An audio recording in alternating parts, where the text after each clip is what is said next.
Hello everyone, welcome to the channel and welcome to the first video and welcome to a cactus friend screaming behind me.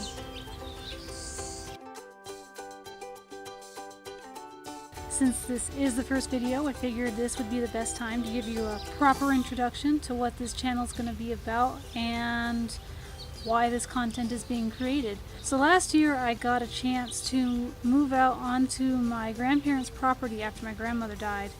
And once we found out that we were going to be out here on this land, it kind of became important to us to learn more about permaculture, sustainable ag practices, so that we could help heal the land.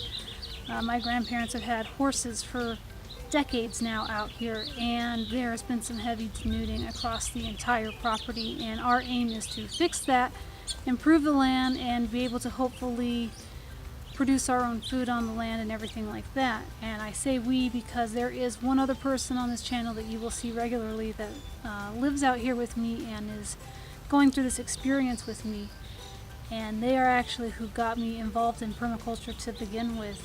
In preparation of this, we had our permaculture design course this past year that we just graduated this past month from, and we felt that it would be best to now try and take this into a more public forum, mainly YouTube. I wanted to make sure that I would be able to actually hold myself accountable somehow to actually work on things, and I feel that making videos and documenting the process is probably one of the best ways to motivate myself. Britt works all day, I stay home because I'm a caregiver for my grandfather, and so having this interaction online through videos, hopefully with other people, where they can see the process, they can learn from our mistakes, we can hopefully learn from people who know more than we do, and just to have a good visual record of how the property has changed since we have moved out here would be invaluable to us over time. We didn't do the best job with documenting over the past year, and there have been times where I regret that. It'll be good to have an in-depth record of everything that we've done, when we've done it, and how the property has changed because of what we've done, all in one place, which is here online. So before I go into what the property looks like now, specifically in the south yard, we're going to break this up into smaller chunks and introduce other parts of the property as we actually begin to work on them, so that way we're not overwhelming you with a whole tour of 3.5 acres in under 10 minutes. So today we're going to be going with the south yard, which is where we have spent the most of our efforts in the past year, besides the front yard, which you will see eventually. And before I show you what it looks like now, let's give you a little bit of an idea of what it looked like before. As you can see, it is completely devoid of almost anything. My grandmother's tried to grow stuff out here several times, and almost always it ends up failing. The first thing we did out here was introduce mulch to a portion of the property, and then we have slowly started to work in basins to collect the water from the washes that come out through the property and the water that comes off of the house, which you can see behind me. Now, of course, it's really hard to see what anything looks like right now because everything is covered in London Rocket. But we are slowly going to be changing that in the near future. We wanted to leave this crop out as long as possible so that it would help retain water into the ground because of all the roots. It's edible, so we've been slowly eating parts of it, and it's great food for pollinators during the kind of awkward season as we transition from winter to summer because there is no spring in Arizona. This winter was particularly harsh, and the London Rocket has been a great food source for our bees all winter long, so we have let it grow as much as we could. But now that it is starting to hit the end of its season, it's starting to die back. We're going to harvest a fair amount of the seeds, and there'll be another video about that. And then we're going to introduce our vegetable garden into the property, and it's likely going to be somewhere over here. We will be doing that hopefully within the next week or two because it's getting hot very quickly and we need to get things in the ground before it gets too hot. So keep an eye out for that as well. We have two major thoroughfares of water. We have one that comes in from the back property over here, and then we have one that comes off of the roof. So for the one that comes off the back property, the first thing that happened is my grandmother put in a check dam before I ever moved onto this property. She simply took a power pole and tied it to the bottom of the fence and called it a day. And it actually was very, very useful and has helped fill in a large portion of the ground that is on the south side of the fence. We've then added basins into each portions of the wash, along with some check dams that are mainly oriented with where different bushes are along the wash, so that way we can slow the water down as it comes on property. And then the biggest thing that we did is we created a whole network of basins that are actually behind me right now. You can see these mustard plants behind me. They are in the basins, and that has collected almost all of the water that made it through the wash or comes off of the porch. Almost everything in this backyard right now stops with this particular basin.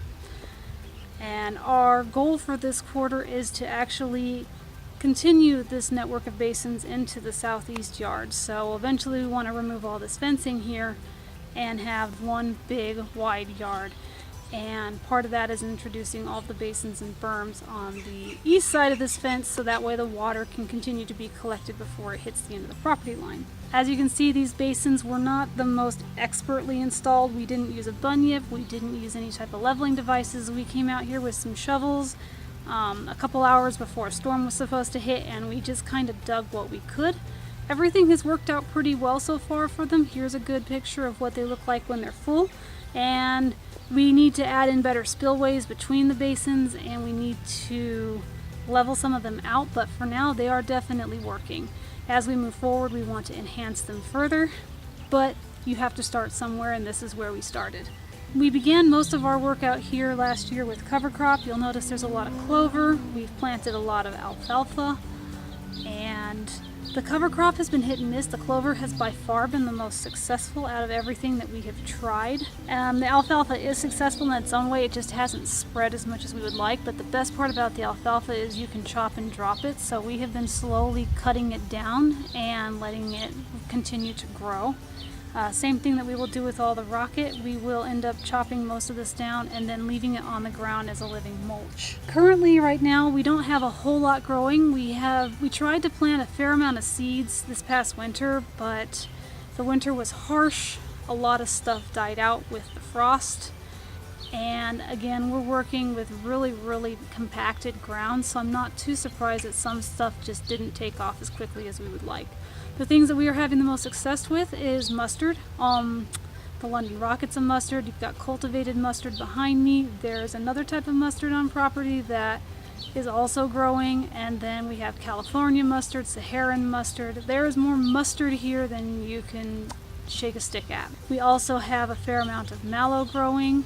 We have a few globe mallows, and then as far as cultivated plants beyond the alfalfa and the clover, we have a tiny little patch of amaranth that managed to survive the frost. We went to a class by Native Seed Search last June.